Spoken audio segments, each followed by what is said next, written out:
this, cause I'm about to quit.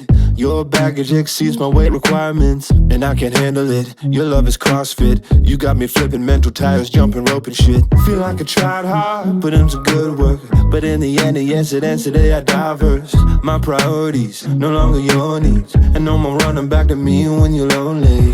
So savor these last seconds. This 1, 2, 3, I'm gone. No more second guessing. This is moving on. 안녕하세요, 서오토반입니다. 오늘은 아우디 A6 차량 차주 인터뷰를 시작하겠습니다.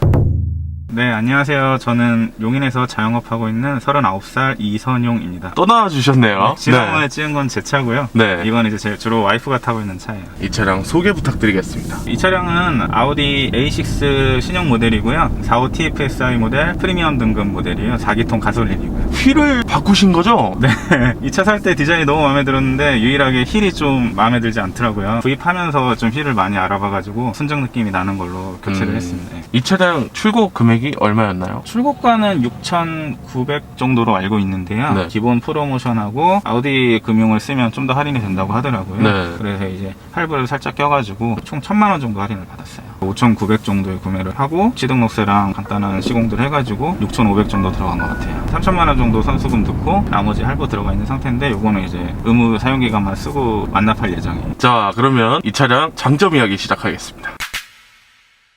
이 차를 사게 된 가장 큰 이유는 디자인이고요. 아우디 디자인이 동급 모델 중에서 가장 마음에 들었고 신형 모델로 바뀌면서 실내 디자인까지 좀 최신으로 많이 바뀌었고 앰비언트 라이트가 벤츠 차량이 가장 좋았었는데 아우디도 벤츠 못지않게 이번에 많이 좋아졌더라고요. 그 부분이 굉장히 마음에 들었어요. 일단 이 차 타면서 가장 좋은 게 정숙성하고 정차 시의 진동 부분인데요. 4기통 가솔린임에도 불구하고 6기통 가솔린 못지않게 그 엔진 질감이 굉장히 부드럽고요. 그 다음에 정차 시의 진동이나 소음도 굉장히 조용해요. 제가 기존에 탔던 동급 모델인 볼보 S90 모델도 그렇고 대부분의 2등급의 가솔린 모델들이 4기통으로 이제 출력을 내기 위해서 터보 모델들이 많잖아요. 네. 그러다 보니까 벤츠 차량도 그렇고 4기통 가솔린 모델들이 그 진동이나 소음이 조금씩 있을 수밖에 없더라고요. 네네. 근데 이 차량은 지금 제가 타고 있는 6기통 가솔린 모델보다도 조용하고 진동도 없어요. 이 차량이 이제 상대적으로 다른 4기통 가솔린 모델보다 훨씬 더 정숙하다. 근데 이게 실제로 지금 체감을 해보니까 정말 조용한 것 같아요. 자, 그러면 또 어떤 장점이 있을까요? 아우디 차량은 처음 타보는데요. 옵션이 많이 들어가 있는데 같은 옵션이라도 다른 회사보다 좀 다른 점들이 많이 있어요. 소비자 입장에서 한 번 더 생각해가지고 조금이라도 더 편하게 쓸 수 있게 옵션들을 다 만들어 놨더라고요. 예를 들면 오토홀드 같은 기능들이 벤츠나 포르쉐 같은 경우에는 쓰고 싶을 때만 브레이크를 꼭 밟아가지고 그때그때 쓰는 방식이고 대부분의 다른 브랜드들은 온오프 방식으로 오토홀드를 켜놓으면 항상 오토홀드가 작동하고 꺼놓으면 작동하지 않잖아요. 네네. 근데 이제 온오프 방식이 좀 불편한 게 내가 쓰기 싫을 때도 차가 멈춰 있고 네. 특히 이제 주차할 때 차가 멈춰져 있어서 엑셀을 밟아야 되니까 네. 그게 불편한 게 있는데 얘는 그때그때 그거를 자기가 알아서 풀어줘요. 그러니까 주차할 때 같은 경우에도 오토홀더가 켜져 있음에도 불구하고 후진 기어를 넣으면 엑셀을 안 밟아도 그냥 지가 가고요. 네. 전진 기어를 넣어도 엑셀을 밟지 않아도 자동으로 앞으로 가는 부분들도 있고요. 그리고 이제 오토홀드를 조금 싫어하시는 분들도 있는 게 오토홀드 상태에서 이제 출발하려고 엑셀을 밟다 보면 덜컹거리면서 이제 좀 충격이 보통들 생기잖아요. 네, 이렇게 툭 하면서. 제가 탔던 다른 차량들도 다 마찬가지였거든요. 네. 근데 이 차량은 오토홀드 상태에서 엑셀을 밟더라도 거의 충격 없이 그냥 부드럽게 출발을 하더라고요. 그러면은 이게 알아서 움직임을 감지를 한다고 볼 수 있겠네요. 뭐 속도에 따라서 조건이 네. 다른 건지 아니면 뭐 브레이크를 밟는 힘에 따라 다른 건지는 잘 모르겠는데 주차할 때는 내가 브레이크를 일부러 꼭 밟지 않는 이상 네. 오토홀드가 작동하지 않더라고요. 켜져 있어도. 똑똑하네요. 예. 그것도 그렇고 스탑앤고 같은 기능들도 정차 시에는 시동이 꺼지잖아요. 네. 꺼지고 이제 다른 차량들을 출발할 때 내가 엑셀을 밟으면 이제 시동이 켜지면서 출발을 하게 되는데 얘는 이제 스탑앤고 상태에서 앞차가 출발하게 되면 그 엑셀을 밟지 않아도 자동으로 시동이 걸려요. 아, 그래요? 운전자 입장에서 옵션을 한 번 더 생각해서 얘네들이 만드는 네. 부분들이 있는 것 같아요. 안전벨트 꽂는 부분도 라이트가 들어가가지고 네. 어두울 때 이제 아이들이나 이렇게 안전벨트를 이렇게 채워줄 일이 있을 때 찾기가 더 쉬운 부분들도 있고요. 잘 보이게끔. 네네. 네. 이게 운전자를 생각해서 만든 게 티가 나는 부분들이 몇 가지가 있네요. 이거는 정말 잘해놓은 것 같습니다. 네. 자, 그러면 또 어떤 장점이 있을까요? 운전이 굉장히 편해요. 핸들링도 굉장히 가볍고요. 저희 와이프가 예전 세단 탈 때도 이렇게 핸들을 돌리는데 이제 좀 어깨가 아프거나 그런 좀 힘들어하는 경우도 있었는데 이 차는 굉장히 편하다고 하더라고요. 불안하게 가벼운 게 아니라 안정감은 있으면서 운전이 편하게끔 되어 있더라고요.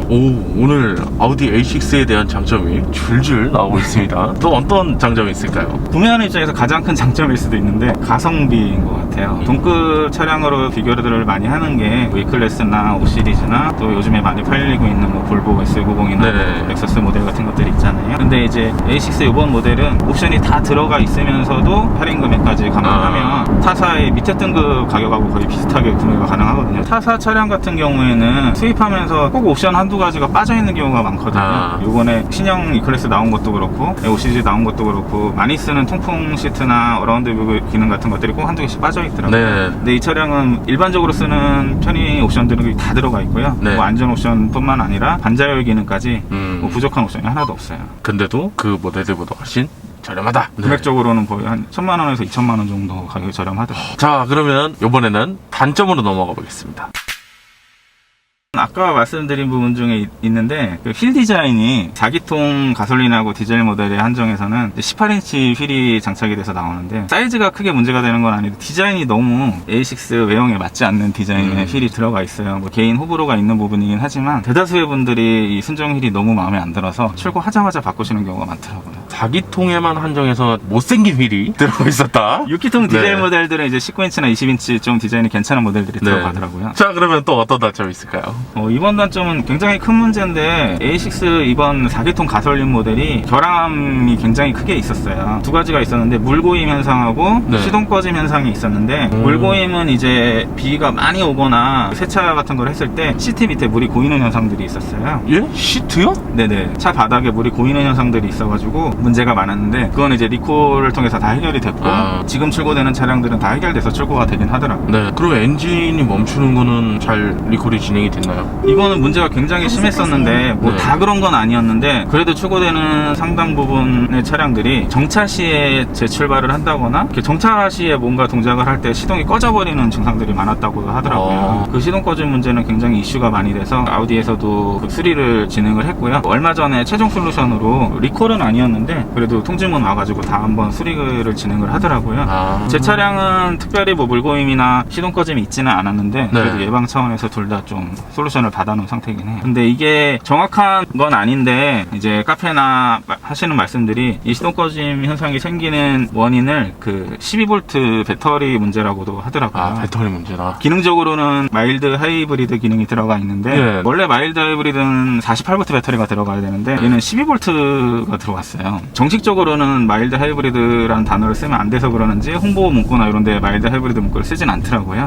근데 이제 기능적으로는 들어가 있고 일반적인 배터리보다는 더 큰 배터리가 들어가 있긴 하는데 독일에서 생산을 할 때 소프트웨어적인 부분에서 48V에 맞춰서 다 세팅이 되어 있는 건데 얘네가 원가 절감 부분 때문에 12V를 들어오면서 그 부분 때문에 좀 시동 꺼짐이 발생했다고들 하더라고요. 그러면은 지금 배터리 사이즈가 현재 4기통에서만 12V로 들어가고 있어요. 최종 솔루션 하고 나서는 거의 이제 해결이 됐다고는 하는데 그래도 해결이 안 되신 분들도 가끔 있긴 하더라고요. 이거는 구매를 좀 고민하고 계신 분들이 참고를 꼭 하셔야 될 점인 것 같습니다. 자, 그러면 또 어떤 단점이 있을까요? 기존에 탔던 차량이 볼보 S90이랑 또 지금 타고 있는 차가 이제 카이엔인데요. 걔네들하고 비교해서 그럴 수 있긴 한데 실내 내장 재질이 조금은 좀 부족한 것 같아요. 프리미엄 등급이라서 가죽이랑 무드가 다 들어가 있긴 한데 가죽이 조금 거칠고 진짜 볼보나 렉서스 같은 건 가죽이 진짜 부드럽고 고급스러운 고급 가죽이 들어갔었거든요. 이건 뭐 아우디만의 문제는 아닌 것 같아요. 이 가격대 이 등급의 벤츠나 아우디 같은 경우는 좀 실내 재질이 타사에 비해서 조금 부족한 부분이 있는 것 같아요. 실내 고급감을 좋아해가지고. 근데 또 그 카이엔을 타시잖아요. 또 이게 너무 상대적으로 차이가 많이 나는 것 같아서. 근데 저는 이제 세단이다 보니까 볼보랑 많이 비교하게 되거든요. 이게 기존에 타다 보니까. 근데 볼보는 진짜 재질이 좋아요.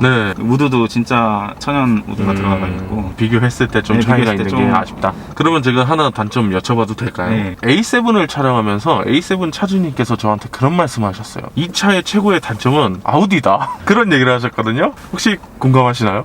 조금 그런 부분이 있긴 있는 것 같아요. 이게 얼마 전에 그 디젤 게이트도 그렇고 원래는 독일 3사, 독 3사 그러면서 벤츠, BMW, 아우디를 묶어서 많이들 취급을 했잖아요. 근데 요즘에는 좀 아우디를 안 껴주려고 하더라고요. 좀 이렇게 배제시키는. 특히 이제 BM 타시는 분들은 아우디는 약간 밑에 등급의 차량이다라고 얘기들 많이 하시고 그런 부분들이 있더라고요. 다 그런 건 아니지만. 그래서 그런지 이제 얘네들도 그런 이미지 때문인지 가격 할인을 좀 최근에 많이 하는 것 같고요. 그리고 또 단점 할인 정책인 것 정책. 같아요. 이 차가 이제 국내 출시한 지 1년 정도 된 걸로 알고 있거든요. 그때 당시에 비해서도 제가 할인을 굉장히 많이 받고 구매를 했어요. 제가 9월 달에 출고를 했는데 진짜 할인을 많이 받았는데 10월 달에 더 커지더라고요. 할인 금액도 커지고 워런티가 저는 3년이었는데 지금 출고되는 차량들은 5년이더라고요. 금액도 싸졌는데 워런티도 연장해줬다. 네, 워런티나 금액적인 걸 떠나서 언제 사더라도 손해보는 느낌이 없어야 그렇죠. 되는데 구매하는 시기에 따라서 손해보는 경우가 생기다 보니까 자꾸 네. 구매 시기에 대해서 눈치를 보게 되고 제 가격을 주고 샀음에도 불구하고 네. 손해보는 느낌이 들고 그런 게 있더라고요. 이게 기존에 구매하신 분들은 살짝 그런 얘기 들으면은 솔직히 말해서 짜증나거든요. 네. 근데 이거는 진짜 아우디에서 잘못하는 거라고 보고 있습니다. 특히 아우디, BMW는 정말 잘못하고 있는 것 같습니다.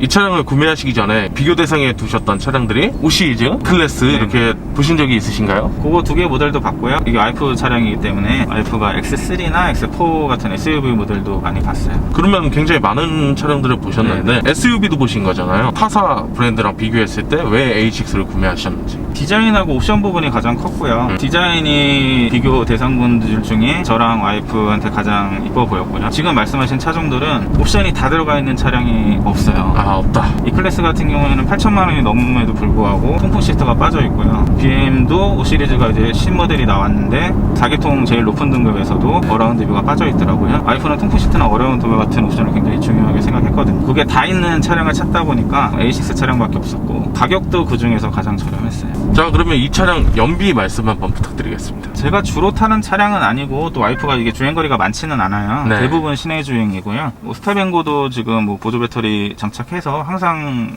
활성화되고 있어서 시내 주행했을 때도 한 10km 정도는 나오는 것 같아요. 시내에서 10km. 고속도 제가 잠깐 가본 적이 있었는데 네. 고속에서도 한 15km 이상 나오더라고요. 자, 그러면 이 차량 마지막 총평 부탁드리겠습니다. 아우디가 욕도 많이 먹고 있기는 하지만 그래도 좀 이 차량 같은 경우는 이를 많이 갈고 출시를 한 것 같아요. A6뿐만 아니라 A7도 그렇고 최근에 출시하고 있는 차들은 옵션도 굉장히 좋고 가격 정책도 굉장히 잘 펼치고 있는 것 같아요. 편안한 패밀리 세단을 좀 원하시는 분들한테는 좋은 선택지가 될 수 있을 것 같아요. 또 가성비라고 말씀해 주셨는데 금액적인 부분도 맞춰야 될 부분이잖아요. 좀 예산을 줄이실 분들은 A6 굉장히 좋은 선택이 될 수 있을 거라고 생각이 듭니다. 자, 그러면 이 차량 인터뷰는 이 정도에서 마무리하도록 하고요. 저희 서오토반은 다음번에 또 다양한 차종 가지고 인사드리겠습니다. 지금까지 서오토반이었습니다. 감사합니다.